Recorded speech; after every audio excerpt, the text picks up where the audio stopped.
था भी आया जब निर्णय लेना था कि हम पचौरी जी के साथ जाएं या कांग्रेस ही बनकर रहें। माध्यम जरूर पचौरी जी रहे, लेकिन मेरी पार्टी मात्र शक्ति सबसे बड़ी। क्या कांग्रेस में बहुत कुछ बदलने वाला है या बदल रहा है? देखिए, बहुत कुछ बदलने की तो शुरुआत हो चुकी, लेकिन हर काम में एक एनर्जी की आवश्यकता होती है। राहुल गांधी जी ने तत्काल निर्णय लिया और जीतू पटवारी जी को प्रदेश कांग्रेस का अध्यक्ष बनाया। आज एक गठजोड़ देखिए, दोनों नौजवान है। भारतीय जनता पार्टी तो सिर्फ नौजवानों की बात करती है, अब तो 75 पार की नेतागिरी भी करने की बात कर रही है। नमस्कार दर्शकों, आज हमारे साथ मौजूद हैं कांग्रेस महासचिव अमित शर्मा। बड़े लंबे समय बाद अमित शर्मा जी से मुलाकात कल ही हुई और उनके दफ्तर में ही ये मुलाकात हुई। वहां का वातावरण देखा तो चारों तरफ देवी देवता हैं। एक आदम कद कटआउट राहुल गांधी का भी है। जब तैयारी पर चर्चा हुई तो अमित शर्मा जी को चंद मिनट बाद मानस भवन जाना था, चूंकि एक आयोजन रक्षाबंधन का रखा है। तो अमित शर्मा की ऊर्जा देखकर और कार्यक्रम के बाद उस कार्यक्रम की भव्यता देखकर लगा कि मिशन तो बहुत बड़ा चल रहा है। तो मन हुआ कि एक बार इनसे बात की जाए। अमित जी, बहुत बहुत स्वागत है आपका। और एक बार दिल पर हाथ रख के मन में कसम खा लीजिए कि जो कहूंगा सच कहूंगा, सच के सिवा कुछ नहीं कहूंगा। बड़ी लंबी यात्रा है संघर्ष की जो सियासत का हमने देखा है। हमीदिया कॉलेज से अमित शर्मा का अब तक का सफर, इस सफर के हर पहलू पर बात करने की कोशिश कर रहे हैं, लेकिन शुरुआत वर्तमान से करता हूं। जो दृश्य हमने ये रक्षाबंधन कार्यक्रम का देखा, इस दृश्य से लगता है कि एक बड़े चुनाव को लड़ने की तैयारी अमित शर्मा कर रहे हैं। क्या तैयारी है? मेरे राजनीतिक जीवन की शुरुआत दक्षिण पश्चिम विधानसभा के वार्ड 31 जो है वो 29 हुआ करता था, उससे हुई। और आज वर्तमान में मैं महासचिव के पद पर हूँ। निसंदेह एक लंबा संघर्ष एक होता है, तो किसी को अगर कुछ पाना होता है तो उसका धैर्य, उसका परिश्रम, उसका पराक्रम और उसकी मेहनत, ये सारी चीज़ें पूंजी के तौर पर किसी भी व्यक्तित्व के व्यक्ति को बढ़ाने के लिए उसके जीवन में महत्वपूर्ण होता है। जिसका सारी चीज़ों को लेकर जो रक्षाबंधन का कार्यक्रम कल हमने किया, इस कार्यक्रम में कई हजारों बहनें इस कार्यक्रम में शामिल हुई। कई बहनों के माध्यम से हमने मिलकर कार्यक्रम करा। अकेला मैं कुछ भी नहीं हूँ जो ये इतना बड़ा कार्यक्रम कर सकूँ, लेकिन हमारे कार्यकर्ता, हमारी पार्टी के लोग, हमारी बहनें, इन सब ने बहुत मेहनत करी और निसंदेह एक सार्थक कार्यक्रम हमने रक्षा सूत्र के उस बंधन को अपनी बहनों से निभाने का कार्य संपन्न किया। बिल्कुल, मंच पर मौजूद नेता और सामने मौजूद महिलाएं, यानी पार्टी के जो नेता हैं वो मंच पर नजर आ रहे थे, महिलाएं साथ में आपके नजर आ रही थी। तो ऐसा लगता है कि आप एक अगले चुनाव की तैयारी में हैं। देखिए, आप मुझे लगभग स्टूडेंट पॉलिटिक्स से जानते हैं।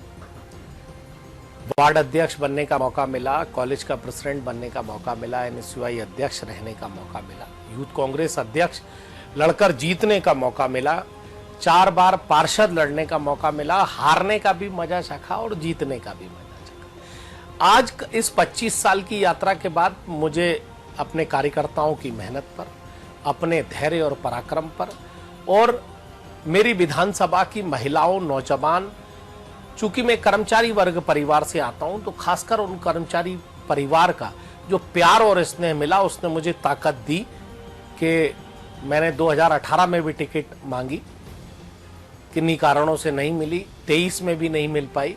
मुझे आज लगता है कि मैं पार्टी मौका देगी तो निसंदेह मैं परिणाम को सार्थक तौर पर बदलूंगा और एक नया मौका। अमित भाई, 3 साल है अभी चुनाव को, और चलिए आप चूंकि एक चीज बीच में छूट गई है कि आप राज्य मंत्री दर्जा भी आपको मिला, मतलब हमीदिया से लेकर और इलेक्शन लड़ने तक, और तमाम उपलब्धियां जीवन से जुड़ी हुई हैं। लेकिन पहली टिकट जो थी जिसका आप उल्लेख कर रहे हैं, वो टिकट ऐसी थी कि अमित शर्मा को खुद नहीं पता था कि कल चुनाव मैदान में उतरना है। आज अमित शर्मा को पता है कि 3 साल बाद चुनाव है और मैदान में आज है। देखिए, ये एक रोचक किस्सा है किशोर जी। मैं स्टूडेंट पॉलिटिक्स कर रहा था और हमीदिया कॉलेज का प्रेसिडेंट बन चुका था। एनएसयूआई को जिले की कमान मेरे पास थी। हम चूंकि नौजवानों के सारे मुद्दे और इश्यूज उठाया करते थे, अचानक चूंकि अब वो कांग्रेस पार्टी में नहीं है, मेरे नेता रहे आदरणीय सुरेश पचौरी जी ने मुझे कहा और जिला कांग्रेस कमेटी के अध्यक्ष जहीर अहमद साहब ने कहा कि हम घर आ रहे हैं और कुछ 10-12 अंकल इकट्ठे कर लोगे। तो मैंने कहा ठीक है साहब। हमने करीब 50 लोग मोहल्ले के अंकल, चूंकि छोटे थे, बच्चे थे, तो सबको इकट्ठा कर लिया। इकट्ठा करने के बाद नए भोपाल से लगभग कांग्रेस का कोई भी पार्षद जीतना बड़ा मुश्किल हो रहा था। तो मैं समझता हूं कि एक पार्टी का विश्वास था, उनकी शायद परख होगी, पैनी नज़र होगी। तो उन्होंने कहा कि इस बार अमित को चुनाव लड़ना है। मैंने कहा कि भाई साहब मैं स्टूडेंट पॉलिटिक्स कर रहा हूं, लेकिन जब सूची जारी हुई, मुझे आज भी याद है, वो 5 तारीख थी जब सूची जारी हुई, तो उसमें वार्ड 29 था पहले, उसमें अमित शर्मा का नाम था। सबके प्यार, और हमने बस पैर छू के ही, चूंकि छोटे थे, 22 साल की उम्र थी, पैर छूते छूते ही सबका प्यार और आशीर्वाद मिलता गया। और मैं मात्र 1,10,000 रुपए खर्च हुए, और वो भी मुझे पचौरी जी ने दिए, कुछ मेरे दोस्त यारों ने इकट्ठे करे, और उसके उपरांत चुनाव हम जीत गए। और चुनाव जीतने के बाद वो राजनीतिक जनप्रतिनिधि का सफर चालू। बिल्कुल, सियासत में बहुत बदलाव आया अमित जी, आप भी महसूस इस बात को कर रहे होंगे। वो दौर था कि हमीदिया कॉलेज की पॉलिटिक्स से अमित शर्मा निकलकर इस राजनीति में आ गए, वार्ड पार्षद का चुनाव लड़ा, इसके बाद अब की जो तैयारी दिख रही है वो अपने स्थान पर है। लेकिन वो सियासत जब नेता की निगाह होती थी कि ये जो लड़का है ये नेता बनने लायक है, और आज स्थिति ये है कि क्यों नेता बन रहे हो क्या? तो ऐसे में अमित शर्मा को क्या संभावनाएं नजर आती हैं, और इस सियासत के विषय में अमित शर्मा का अपना सोचना क्या है? देखिए हितकिशोर जी, सबसे पहले तो मैं जाऊंगा स्टूडेंट पॉलिटिक्स पर। और मध्य प्रदेश की भारतीय जनता पार्टी की सरकार ने ये जो चुनाव छात्र संघ के समाप्त कर दिए, कहीं ना कहीं वो छात्र संघ का चुनाव समाप्त नहीं करा, छात्रों के बीच के नेतृत्व को समाप्त कर दिया। आज मैं भी अगर यहाँ इस स्थान पर बैठा हूँ, या आज जिस भी पार्टी के जनसेवा कर रहा हूँ, जिस पद पर हूँ, उसका भी मेरा कारण स्टूडेंट पॉलिटिक्स था। मुझे बहुत सारे थपेड़े पड़े, सीखने को मिला, परिश्रम करने को मिला, और नेतृत्व क्षमता जो उस समय के स्टूडेंट मूवमेंट में लोगों की आवाज उठाने में, लोग छात्र हित में आंदोलन करने में, ना डर लगता था पुलिस से, ना कुछ होता था, और लगातार हम उनकी आवाज उठाते थे। वो एक नेतृत्व क्षमता थी उस समय का, जो वर्तमान की सरकार ने उस छात्र संघ के चुनाव को बंद करके छात्रों के नेतृत्व को खत्म कर दिया, जिससे कहीं ना कहीं ये अच्छे नौजवानों को राजनीति में आने का जो राजनीतिक संकट है, कहीं ना कहीं जो नेता पुत्र और पारिवारिक परंपरा बढ़ गई, या नीचे के लोगों को कम मौका मिलने लगा, ये शायद मैं समझता हूं कि मेरे जीवन में मेरा जो अनुभव है उसका एक बहुत बड़ा कारण। बिल्कुल, हम करते करते सीखते आए और नेताओं का भी बहुत सपोर्ट मिला, लेकिन एक बहुत बड़ी स्थिति ये भी है कि अब भीड़ ज़्यादा है। अब आप चूंकि जैसी उम्मीद आप जता रहे हैं कि कांग्रेस पार्टी अवसर देगी, यहाँ तो हालात ये रहते हैं कि सर्वे के नाम पर, चूंकि हाल की जो स्थिति बनी जिला अध्यक्ष को लेकर, उसे भी थोड़ा बहुत जो आप दिल से कह सकें, जो स्थिति बनी कि ऑब्जर्वर्स की रिपोर्ट और तमाम जो परिस्थितियां उसके बाद सूची जारी होने के बाद वैसी वाली कांग्रेस है। भाजपा में भले ही जो कंपटीशन है बाहर निकल कर ना आता हो, पर हालात हर राजनीतिक दल में वही है, एक अनाथ 100 बीमार। देखिए हितकिशोर जी, जब मध्य प्रदेश का हाल ही चुनाव हुआ और भारतीय जनता पार्टी ने तीसरी पंक्ति में बैठे मोहन यादव को मुख्यमंत्री बना दिया, और भारतीय जनता पार्टी ने कहा कि यही वो पार्टी है और लोगों को पहचानती है, मैं शायद आपके चैनल के माध्यम से इस बात को कहूंगा कि गलत है। कांग्रेस वो पार्टी है जिसने हमेशा नौजवानों को, गरीब वर्ग के लोगों को, हर समुदाय के लोगों को मौका दिया। जैसे आज मैं भी हूं, मेरा परिवार सामान्य वर्ग से, मेरे पिताजी एक शासकीय कर्मचारी थे, आज उनका बेटा इस स्थान पर आके खड़ा हो गया, तो मैं समझता हूं कि ये पार्टी की देन है। मेरी निष्ठा, मेरा प्रेम, मेरी मेहनत, और जो पार्टी ने मुझे काम दिया, मैं एक अनुशासित कार्यकर्ता के तौर पर उस काम को निरंतर करता आया, और आज पार्टी ने ना मेरे कोई परिवार में राजनीति में रहा, ना मेरे पास कोई धनाढ्य परिस्थितियां थी, ना हम कोई बहुत पैसे वाले हैं।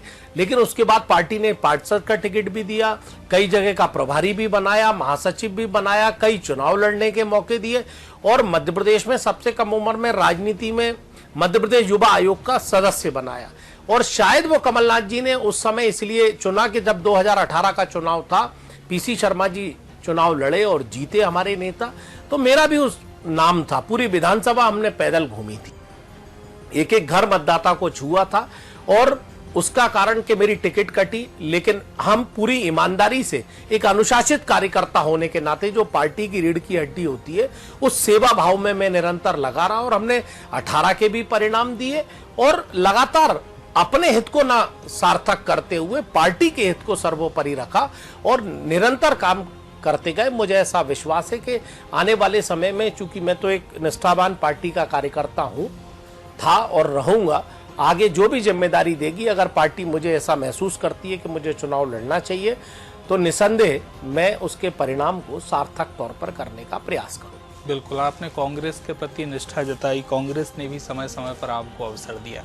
एक अवसर ऐसा भी आया जब निर्णय लेना था कि हम पचौरी जी के साथ जाएं या कांग्रेस ही बनकर रहें, तब अमित शर्मा ने कैसा निर्णय लिया, कितनी मुश्किल थी? देखिए, ये जब देखिए शुरुआत हुई, इसमें कोई दो मत नहीं है कि पचौरी जी के साथ मेरी शुरुआत हुई। और कहते हैं ना कि भीड़ को तराशने, भीड़ तो बहुत सारी होती है लेकिन कई नेताओं को तराशा जाता है, तो निसंदेह पचौरी जी एक बहुत बड़े नेता कांग्रेस में थे और उन्होंने एक मुझे बहुत कुछ सीखने और सिखाने का मौका दिया, तराशने का मौका मुझे दिया उन्होंने, और नेतृत्व क्षमता और मौके कई बार उन्होंने दिए। तो उस कारण से आज शायद मैं कांग्रेस पार्टी में जो भी था। लेकिन सही कहा आपने कि जब ये समय आया और पचौरी जी ने कांग्रेस छोड़ी, तो मैंने अपनी अंतरात्मा में कहा कि पचौरी जी से पिता तुल्य रिश्ते हैं, वो रिश्ते रहेंगे, लेकिन वो मेरे नेता थे। लेकिन आज विचारधारा की बात है, आज माध्यम जरूर पचौरी जी रहे, लेकिन मेरी पार्टी मातृशक्ति सबसे बड़ी चीज है। और मुझे लगा कि पार्टी ने एक आम परिवार के व्यक्ति को, एक आम लड़के को, जिसका कहीं कोई जनाधार नहीं था, जिसको ऐसे कई अमित शर्मा घूम रहे, लेकिन कांग्रेस पार्टी ने उस अमित शर्मा को अमित शर्मा बनाने का मौका दिया। तो मैं समझता हूं कि आज वो पल अपनी पार्टी के साथ खड़े होने का है। दुख जरूर हुआ मुझे, क्योंकि पचौरी जी मेरे नेता थे, मैं बड़ा सम्मान करता था और करता हूं, लेकिन आज विचारधारा को तय करने की बात थी। तो ना मुझे उन्होंने भारतीय जनता पार्टी में आने को कहा और ना मैं गया, इसलिए मुझे आज अपनी पार्टी के साथ खड़े होना लगा कि मुझे अपनी पार्टी के साथ खड़ा होना चाहिए, तो मैं अपने उस कांग्रेस के झंडे के नीचे खड़ा हूं। बिल्कुल, चलिए, ये अमित शर्मा से जुड़े सवाल थे, लेकिन मूल बात है जनता के बीच जाना, जनता के बीच उपस्थिति और वहां रिजल्ट देना। एक जनप्रतिनिधि के तौर पर अमित शर्मा को क्या लगता है कि जनता के बीच जब अवसर मिला तब क्या उन तमाम वादों को पूरा कर पाए जो चुनाव लड़ते वक्त किए थे? पहले की तस्वीर आपके क्षेत्र की क्या थी और आपके जनप्रतिनिधि रहते क्या बदलाव आपने देखा? देखिए, 2004 में पहली बार पार्षद बनने का मौका मिला और चूंकि शासकीय कर्मचारी क्षेत्र था, कुछ स्लम क्षेत्र था, पार्षद बने, कुछ थोड़ा समय सीखने को लगा, लेकिन स्टूडेंट पॉलिटिक्स थी। फिर कहीं ना कहीं जो सीनियर थे, जो लोग थे, वो कुछ सिखाते गए और निरंतर उस समय महापौर सुनील सूद जी थे और बहुत सहयोग उनका मेरे पे आशीर्वाद रहा, सहयोग रहा और लगातार हम काम करते गए। लोगों की एक भावना थी। मैं समझता हूं कि किशोर जी, चुनाव लड़ना आसान है, लेकिन चुनाव लड़कर जीतने के बाद काम करना उतना महत्वपूर्ण है, क्योंकि आपके पास डबल जिम्मेदारी होती है। जनता का दिया हुआ जो विश्वास का मत है, वो आपकी तरफ टकटकी निगाहें लगा के देखती है कि ये लड़का मेरे लिए काम करेगा, ये लड़का घर के सामने की सड़क बनाएगा, ये घर के सामने के लगे खंबे पर जो बल्ब बंदे उसको जलवाएगा, कचरा उठवाएगा। नैतिक जो मूलभूत सुविधाओं के काम जो पार्षदों के होते हैं, उसकी मैंने गंभीरता से लिया और ये चुनौती मन में ली कि अगर मैं इसमें आज असफल रहा तो शायद आगे जीवन में भी असफल रहूंगा। मैंने निरंतर परिश्रम करा। मैं ये तो नहीं कहूंगा कि 100 के 100% काम कर दिए, लेकिन मैंने अपने क्षेत्र की जनता की भरपूर सेवा करी, विश्वास जीता, उनकी आवाज बना और बहुत काम की। बिल्कुल, आवाज तो अभी भी बुलंद की आपने कुछ दिन पहले, जब पेड़ कट रहे थे स्मार्ट सिटी के नाम पर, तो आप मोमबत्ती जुलूस लेकर निकले और भी तमाम आपने कोशिशें की। क्या फलसफा रहा? देखिए, ये पहले भी स्मार्ट सिटी जब 342 एकड़ में 1250 और सेकेंड स्टॉप इस एरिया को 5 नंबर का एरिया जो आइडेंटिफाई किया, और इसमें 3 वार्ड आ रहे थे, वार्ड 32, वर्तमान के 46 और वर्तमान का 31, ये 3 वार्ड आ रहे थे। और लगातार हम इस बात को कोशिश कर रहे थे कि ये था कि प्रधानमंत्री जी ने ये कहा कि भाई जो जिनको सुझाव के तौर पर स्मार्ट सिटी तय होगी, मैंने कहा जहां के लोगों ने रहने वाले जो लोग हैं, ये हरियाली इतनी महत्वपूर्ण है। मध्य प्रदेश में अगर भोपाल में कहीं सबसे ज्यादा हरियाली है तो वो आज भोपाल के इस क्षेत्र में हरियाली है। कौन इसका सुझाव दे रहा है? हितकिशोर जी, हमने सुझाव निकलवाए जो गवर्नमेंट ने दिए। तो सुझाव में आप देखिए कि वो इतनी बड़ी धांधली निकली कि कर्मचारी, अधिकारियों ने कर्मचारी से बैठ के उन सुझावों को निकलवाया। हमने बोरे भरकर, गुड्डू चौहान जी बगल वाले वार्ड से पार्षद थे, मैं यहां नेतृत्व कर रहा था, हम सब ने मिलके इस लड़ाई को लड़ा और 1 और 2 नहीं, कम से कम हमने 1 लाख बड़े पेड़ों को बचाने का काम करा, जो हमारे भोपाल की सुंदरता थी।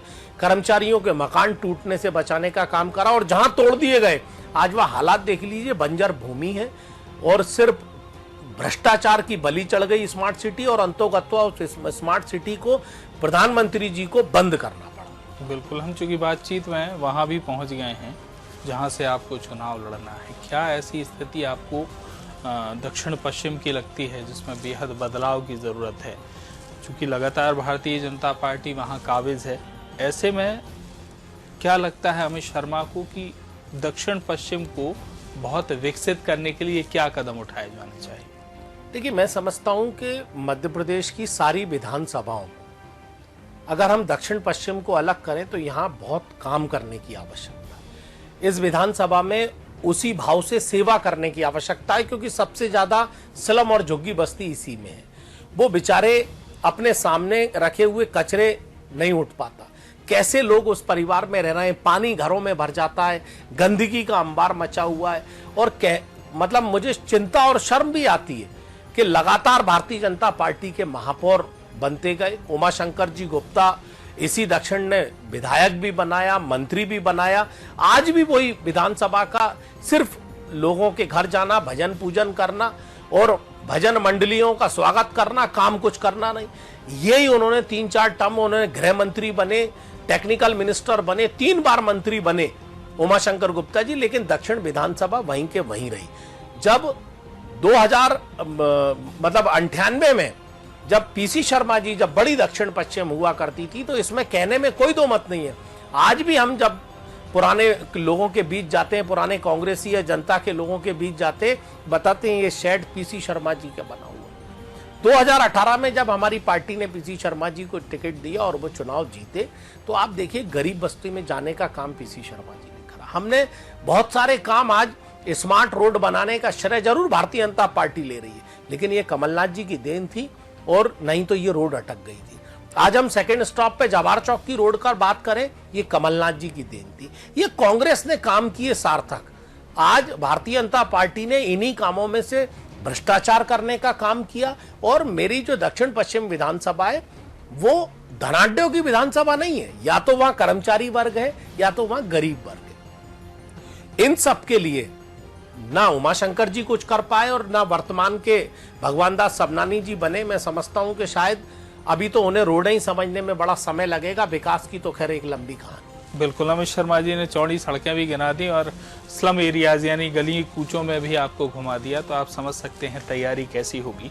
चूंकि चुनाव बहुत दूर है और चुनाव पर ज्यादा देर बात तभी होगी जब चुनाव के मैदान में हम होंगे, लेकिन अभी मैदान में है संगठन के। कांग्रेस बदल रही है, क्या वाकई में ऐसी स्थिति बन रही है? आप जिस तरह संगठनात्मक रचना कर रहे हैं, क्या कांग्रेस में बहुत कुछ बदलने वाला है या बदल रहा है? देखिए, बहुत कुछ बदलने की तो शुरुआत हो चुकी है। आदरणीय राहुल गांधी जी ने जो 70 के दशक के नेताओं के हाथ जो कमान थी, जो आज तक चल रही थी। वो हमारे मार्गदर्शक जरूर हैं, लेकिन हर काम में एक एनर्जी की आवश्यकता होती है। राहुल गांधी जी ने तत्काल निर्णय लिया और जीतू पटवारी जी को प्रदेश कांग्रेस का अध्यक्ष बनाया, और उमंग सिंगार जी जो एक आदिवासी वर्ग से आते हैं और बहुत बड़े नेता हैं, उनको सीएलपी लीडर बनाया। आज एक गठजोड़ देखिए, दोनों नौजवान है।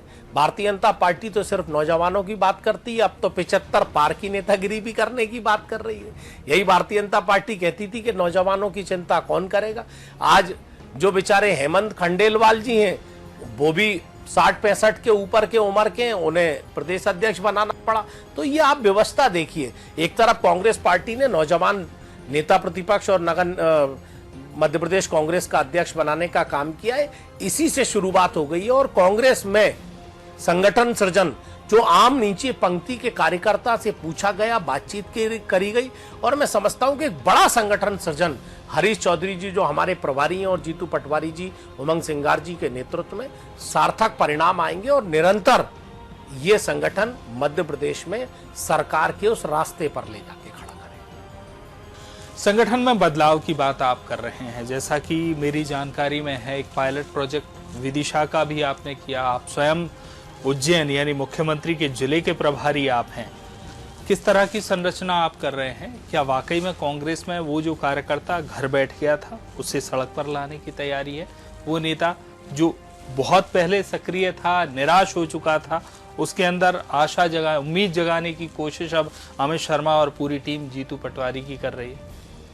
देखिए, निश्चित ही जब किसी पुराने नेताओं के यहाँ जाओगे तो उनको सम्मान की आवश्यकता है, नौजवान को उसके अधिकार की आवश्यकता है। जब हम ये समझ लें कि पुरानों को सम्मान और नौजवान को उसका अधिकार देने की जब पार्टी बात करती है, तो उसे ही पार्टी की कार्यकर्ता की रीढ़ की हड्डी कहा जाता है। कांग्रेस पार्टी वही करती आई है, और जीतू पटवारी जी के नेतृत्व में ऐसे कई जो पुराने लोग थे, शायद घर बैठ गए थे, उनको उन्होंने एक ऊर्जा करने का काम दिया, सम्मान देने का काम किया। जहां भी जीतू पटवारी जी, जिस जिले में उमंग सिंगार जी ये सब जाते हैं, वहां बुजुर्गों के सम्मान की बात करते हैं, उनको घर से निकालकर अपने आशीर्वाद दाता के तौर पर वहां बिठाते हैं, नौजवानों को उनकी हिस्सेदारी देते हैं। यही पार्टी का गठजोड़ है, और मैं समझता हूं कि यही एक संगठन का सृजन है जो कांग्रेस पार्टी लाना चाहती है। और चाहे अभी लाडली बहना की बात हो, चुनाव सरकार जीती, उन्होंने कहा कि 3000 देंगे, तो सरकार अभी तरसा के पैसे दे रही है, कभी 250 बढ़ाती है, कभी कम कर लेती है, कभी रक्षाबंधन पे। अब मुख्यमंत्री जी ने कहा 1500 देंगे। अरे भाई, आपने कहा था 3000 देंगे, तो भारतीय जनता पार्टी के लोग कहते हैं वो तो शिवराज जी कह गए थे, अब वो थोड़ी मुख्यमंत्री हैं। लेकिन वोट तो भारतीय जनता पार्टी के नाम पर पड़ा था। किसानों ने कहा कि 2700 रुपए, जब 2700 की बात है तो आज महंगाई के दौर पर 3100 रुपए होना चाहिए।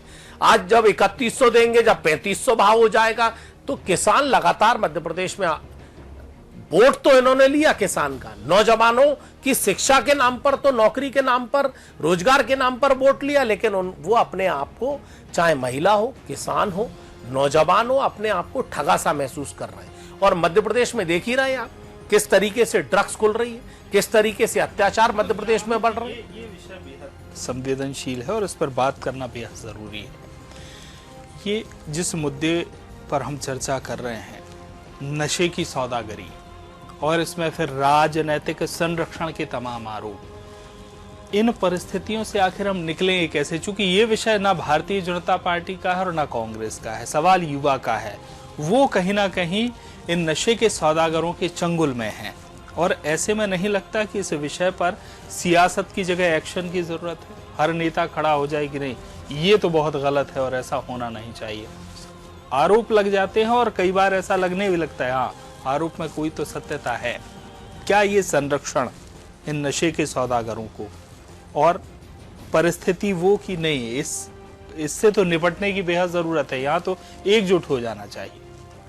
देखिए हित किशोर जी, चाहे ड्रग्स का कारोबार पकड़ने की बात हो, या अत्याचार और गुंडागर्दी की बात हो, या भ्रष्टाचार की बात हो, इसकी एक दिन में शुरुआत नहीं हो सकती। ये संरक्षण दिया जाता है। आज भारतीय जनता पार्टी की पहले भी सरकार थी, आज भी भारतीय जनता पार्टी की सरकार है, सिर्फ चेहरा बदला है, अधिकारी वही है, खाका वही खिंचा हुआ है, पार्टी वही है, सरकार वही है, लेकिन वहीं भ्रष्टाचार चल रहा है, ड्रग्स पकड़ी जा रही है। आज लोग कह रहे हैं कि हम नया अभियान चलाएंगे। इसका मतलब शिवराज सिंह चौहान ड्रग्स को प्रमोट करते थे, गुंडागर्दी को प्रमोट करते थे, अराजकता को प्रमोट करते थे, भ्रष्टाचार को आगे बढ़ाते थे। आज जब मोहन यादव जी इस मुहिम में लगे, आज 2018 को मैं याद करता हूं जब कमलनाथ जी की सरकार थी, आज शुद्ध के साथ युद्ध की बात हुई। जो आप देखिए कि कमलनाथ जी ऐसे मुख्यमंत्री बने, 18 महीने भले ही रहे, लेकिन जहां पर मिलावट, गोरख धंधे, भ्रष्टाचार इस तरह के अड्डे थे, वहां सरकार ने कुछ छापे पड़वाए, उजागर करे, बंद करा, हजारों एफआईआर दर्ज हुई। और आज इन पूरे गुमराह कर भारतीय जनता पार्टी कोशिश करती है। आप ड्रग्स की बात करेंगे, आप अत्याचार की बात करेंगे, आप अगर रोजगार की बात करेंगे, तो इसका जवाब एक भी भारतीय जनता पार्टी का ना मंत्री देगा, ना मुख्यमंत्री देगा, ना भारतीय जनता पार्टी के प्रवक्ता देंगे। वो बात करेंगे किस मंदिर में कौन सी घंटी बज रही है, भगवान का क्या है, मस्जिद का क्या है, ईसाइयों का क्या है, इसका क्या। आज ये बोल रहे हैं धर्मांतरण।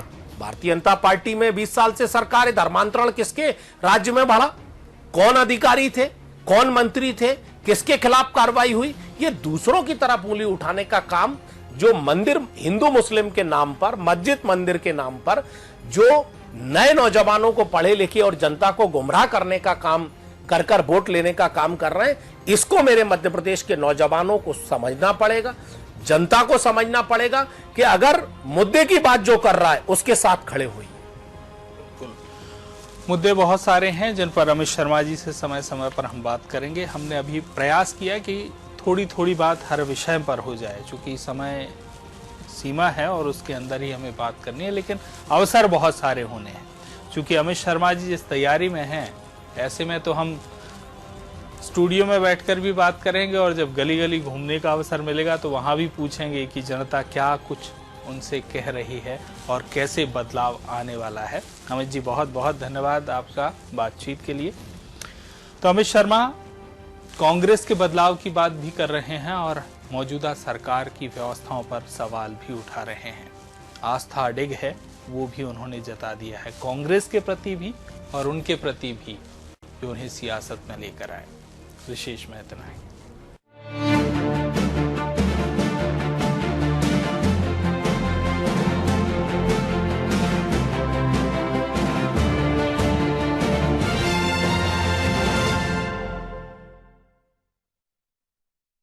अबे घोचू, जीके स्ट्रॉन्ग करने का अथा इंडिया को मालूम है।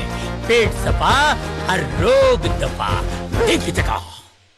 आधी आबादी को पूरा अधिकार देने के अभियान में साथी और सहयोगी की भूमिका में है डबल इंजन सरकार। यशस्वी प्रधानमंत्री नरेंद्र मोदी के मार्गदर्शन एवं मुख्यमंत्री योगी आदित्यनाथ के प्रयासों ने उत्तर प्रदेश की नारी का किरदार कैसे बदला, इसका दर्पण है मिशन उन्नति। इसके अंतर्गत एक सूचकांक विकसित किया गया है, जिससे सरकारी प्रयासों से हो रहे महिला सशक्तिकरण को मापा जा सकता है। महिला आर्थिक सशक्तिकरण सूचकांक WEE इंडेक्स के अनुसार उत्तर प्रदेश ने पिछले 8 वर्षों में महिला श्रम बल में हर वर्ष वृद्धि दर्ज की।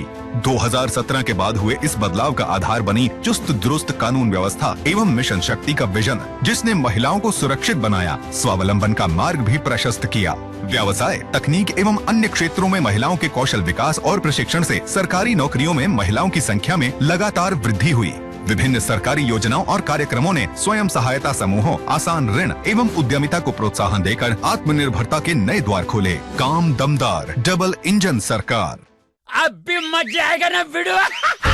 पेट दफा रोग दफा, सबको पता, फिर तुझको नहीं क्यों है पता।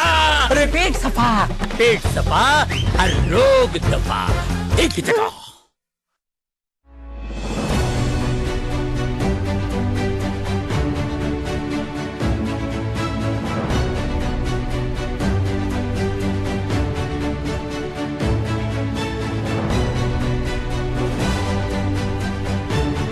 बदल दे मध्य प्रदेश की ताजा तरीन खबरें।